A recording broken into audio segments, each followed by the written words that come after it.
A jeni të sigurt se rreziku qëndron vetëm në tokë, po sikur të vijë nga hapësira? Dhe çfarë ndodh kur një objekt metalik prej gjysmë toni bie nga lartësitë si një plumb hapësinor me një shpejtësi vdekjeprurëse? Tingëllon si një skenar filmi fantastik shkencor, por kjo është një histori e vërtetë.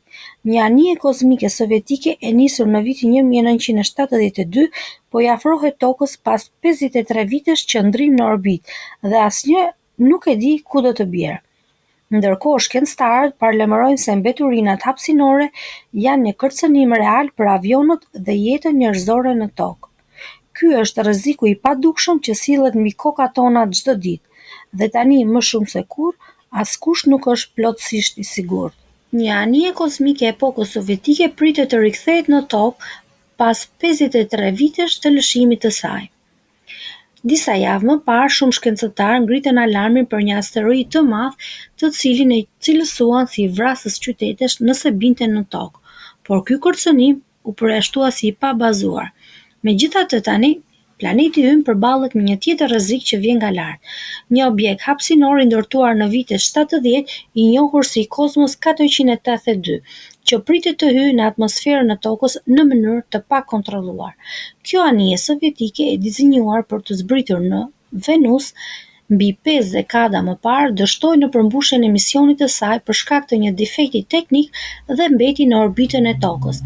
Pas më shumë se 50 vitesh qarkullimi në hapësirë, ajo tashmë është në prag të rikthimit drejt Tokës, duke rënë pa ndonjë drejtim apo kontroll nga inxhinierët. Ekspertët që monitorojnë mbeturinat në hapësirë thonë se është ende e herët për të përcaktuar me saktësi vendin ku kjo masë e rëndë atomike, që peshon rreth 500 kg, mund të përplaset, ose sa pjesë të saj do të mund të mbijetojnë në hyrjen e dhunshme në atmosferën toksore. Zakonisht objekte të tilla digjen dhe shpërbëhen plotësisht gjatë rientrimit. Kozmos 482 do të hyjë në atmosferën e Tokës, siç parashikohet rreth datës 10 maj. Nëse kapsula nuk shpërbëhet dhe mbetet e paprekur, ajo mund të përplaset me një shpejtësi 150 km/h. Ndonse ekziston një farë rreziku, nuk duhet të kaplohemi nga paniku. Pasi objekti është i vogël nëpër masa, edhe në rast se nuk shpërbëhet plotësisht, rreziku që përbën është pak krahasueshëm me atë të një meteoriti të madh. Ai mund të jetë i barabartë me një meteorit të zakonshëm, një dukuri që ndodh disa herë në vit në tokë. Mundësia që dikush të goditet me të është më e ulur se sa mundësia për të goditur nga rrufeja gjatë jetës. Megjithatë, ndonse probabiliteti është i vogël, rreziku nuk mund të përjashtohet plotësisht. Kozmos 482 ishte një mision i dështuar që ende vazhdon pas 53 vitesh. Në vitin 1972, Bashkimi Sovjetik lëshoi në hapësirë anijen kozmike Kozmos 482 si pjesë e përpjekjeve për të eksploruar planetin Venus, por ky udhëtim nuk shkoi sipas planit. Për shkak të një defekti teknik në raketën shtytëse, anija nuk arriti kurrë të largohej nga orbita e Tokës dhe mbeti e bllokuar në hapësirën që e rrethon atë. Pjesët kryesore të anijes u shkatërruan dhe ranë në tokë gjatë dekadës së parë pas lëshimit. Por ajo që besohet të jetë kapsula e uljes, një trup sferik me diametër 1 metër, ka mbetur në orbitë për më shumë se gjysmë shekulli, duke humbur gradualisht lartësi në një trajektore eliptike. Sipas studiuesve, kjo kapsulë me masë 500 kg mund të mos digjet tërësisht gjatë rikthimit të saj në atmosferë. Kjo sepse ajo është ndërtuar për të përballuar kushte ekstreme. Zbarkimi në sipërfaqen e ashpër të Venusit, ku atmosfera është tepër e dendur dhe përbëhet kryesisht nga dioksid karboni. Megjithatë, pas 53 vitesh në hapësirë, është e paqartë nëse parashuta e saj do të funksionojë ende. Gjithashtu, mburoja termike që ishte projektuar për ta mbrojtur nga temperaturat ekstreme gjatë hyrjes në atmosferë mund të jetë dëmtuar nga ekspozimi afatgjatë. Shkencëtarët thonë se nëse mburoja termike dështon, kjo do të ishte një fakt, një skenar më i sigurt që do ta lejonte kapsulën të shpërbëhej dhe të digjej plotësisht gjatë rënies. Po nëse ajo mbetet funksionale, ekziston mundësia që objekti të mbijetojë dhe të godasë Tokën si një trup i rënd metalik që bie nga qielli. Sa i përket pikës së mundshme të përplasjes, ende nuk ka asnjë parashikim. por në bazë të orbitës aktuale të kapsulës, zona e mundshme përfshin një hapësirë të gjerë mes 51 gradëve të gjerësisë veriore dhe jugore. Kjo përfshin qytete të veriut si Londra, Edmonton, Kanada, deri në jug të kontinentit amerikan, Cape Horn. Sidoqoftë, duke qenë se 70% e sipërfaqes së tokës është e mbuluar nga ujë, ka shumë gjasa që kjo kapsulë të përfundojë në ndonjë oqean, thonë shkencëtarët.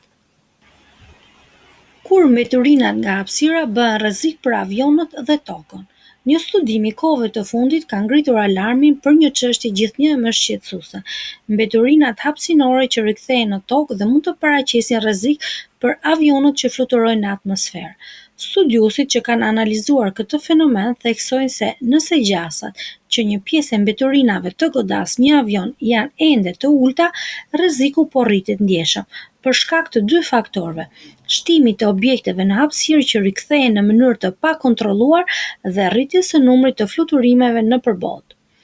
Studimi evidenton se zonat me densiteti të lartë ajrore pranë aeroporteve të mëdha kanë një mundësi 0,8% në vit për të ndikuar nga rënja e mbeturinave të raketave.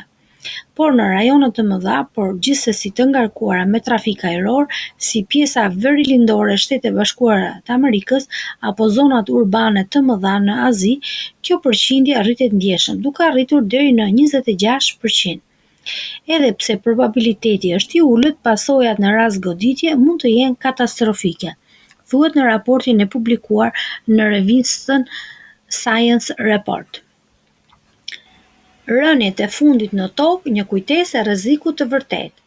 Ky nuk është një rrezik teorik. Në muajt e fundit janë regjistruar disa raste ku mbeturinat hapësinore kanë rënë realisht në tokë. Në shkurt, copëza nga një raketë SpaceX Falcon 9 ishin nisur nga Shtetet e Bashkuara dhe hyrën në atmosferën e tokës dhe kaluan mbi Poloni. Më pas u gjetën në tokë dy objekte metalike me përmasa rreth 1,5 metër me 1 metër, të cilat dyshohet se kanë ardhur pikërisht nga ajo raketë. Në natën e ndërrimit të viteve, në një fshat në Kenja, u raportua se fragmente metali, të cilat besohet se ishin pjesë e një rakete, kishin rënë në zonë duke shkaktuar frikë tek banorët. Në mars të vitit 2024, NASA u përball me një padi ligjore pasi një pjesë metali e rënë nga hapësira goditi një shtëpi në Florida duke shkaktuar dëme materiale dhe shqetësim te familja që banonte aty. Gjithashtu, një muaj më parë, Agjencia Europiane e Hapësirës raportoi se një satelit me peshë sa një rinoceronт i rritur kishte bërë një rikthim të pakontrolluar në tokë. Ai hyri në hapësirë mbi oqeanin paqësor të veriut mes Alaskës dhe Havajit. Fatmirësisht, pjesa më e madhe e satelitit u doq gjatë zbritjes, duke shmangur rrezikun e drejtpërdrejtë për tokën. Dhe me që jemi tek hapësira, a jeni gati të dëgjoni kuriozitete mahnitse për rrobat e astronautëve? Le të fillojmë. Rrobat e astronautit peshojnë mbi 100 kg në tokë. Edhe pse në mikrogravitet duken të lehta, një kostum hapësinor i plot peshon rreth 127 kg kur është në tokë. Kjo për shkak të shtresave të shumta mbrojtëse dhe sistemit të jetesës që ka brenda. Një kostum hapësinor kushton sa një apartament luksoz. Kostoja e një kostumi hapësinor arrin deri në $12 milion, edhe pse pjesa më e madhe e kësaj sume shkon për sistemet e jetesës, oksigjenit dhe mbrojtjes ndaj rrezeve kozmike. Ka një tualet të vogël brenda kostumit. Astronautët nuk mund të shkojnë në tualet në hapësirë, prandaj kostumet ka një sistem të integruar për mbledhjen e urinës i ngjashëm me pelenat që përdoret gjatë qëndrimeve të gjata jashtë stacionit hapësinor. Kostumet përballojnë temperatura ekstreme. Rrobat hapësinore janë ndërtuar për të përballuar temperatura nga -150 deri në +120 gradë Celsius që ndryshojnë skajshmërisht në hije dhe në diell në orbitën toksore. A e dini që pa rrobën hapësinore njeriu do të vdiste brenda 15 sekondave? Në vakumin e hapësirës, trupi i njeriut do të humbiste vedijen në pak sekonda dhe do të pësonte dëmtime të pakthyeshme për shkak të mungesës së presionit dhe oksigjenit. A e dini që rroba ka një sistem për qarkullimin e ajrit dhe freskimin e trupit? Brenda kostumit ka një veshje të brendshme me tuba të vegjël që kalojnë ujë të ftohtë për të rregulluar temperaturën e trupit të astronautit gjatë punës në hapësirë. Ato nuk janë të lehta për të veshur. Imagjinoni, duhen rreth 45 minuta për ta veshur plotësisht. Për shkak të strukturës së ndërlikuar, astronautët ndihmohen nga specialistë për t'u veshur dhe shpesh bëjnë prova me javë të tëra përpara misioneve. Disa rroba astronautësh janë ende në orbitë. Disa astronautë kanë hedhur rrobat e tyre të përdorura jashtë stacionit hapësinor ndërkombëtar, duke i kthyer ato në mbetje hapësinore që digjen kur hyjnë në atmosferën e tokës. Të nderuar miq, kjo ishte videoja për sot. Cili nga kuriozitetet ju duk më interesanti? Mund ta shkruani në koment. Gjithashtu do t'ju luteshim si gjithmonë të na bënit like dhe share, si dhe subscribe kanalit ton për të ndjekur video të tjera interesante. Ju falenderojmë për kohën tuaj.